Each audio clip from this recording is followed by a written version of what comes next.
आज आमी रान्ना करब इलिश माछ कचु दिए। कड़ाई बसिए दिएछि, एबार आमी तेल दिए देब। तेलटा गरम होक, आमी एबार माछगुलोते लवण हलुद माखिए नेब।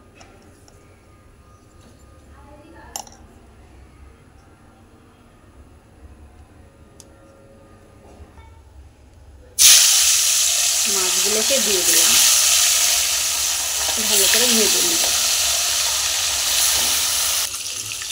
মাছ ভাজা হয়ে গেছে, আমি তুলে নিব। আর বাকি যেগুলো মাছ আছে সেগুলোকে একইভাবে ভেজে নেব। এবার দেব পেঁয়াজ, এবার দিয়ে দেবো আমি আদা রসুন কাঁচা লঙ্কা একসঙ্গে বাটা।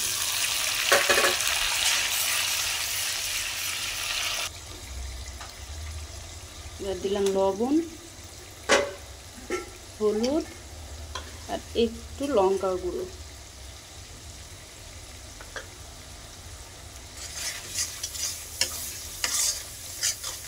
মশলাটাকে ভালো করে ভেজে নেব। মশলা ভাজা হয়ে গেছে, এবার দিয়ে দেবো কেটে ধুয়ে রাখা কচু।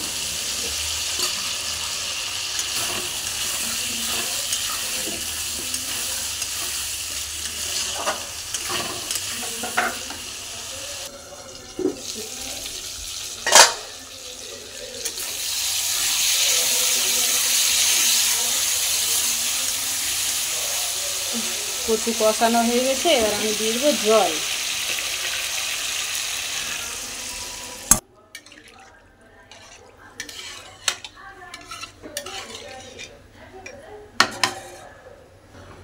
এর ঢাকাটা খুলে দেখি কচুগুলো সিদ্ধ হয়েছে কিনা। ও, কচু খুব সুন্দর সিদ্ধ হয়ে গেছে। এবার আমি ভেজে রাখা ইলিশ মাছ দিয়ে দেবো।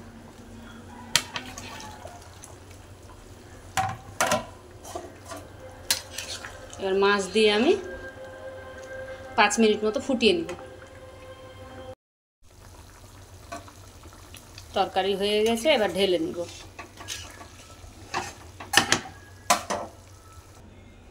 রেডি হয়ে গেছে কচু দিয়ে ইলিশ মাছ।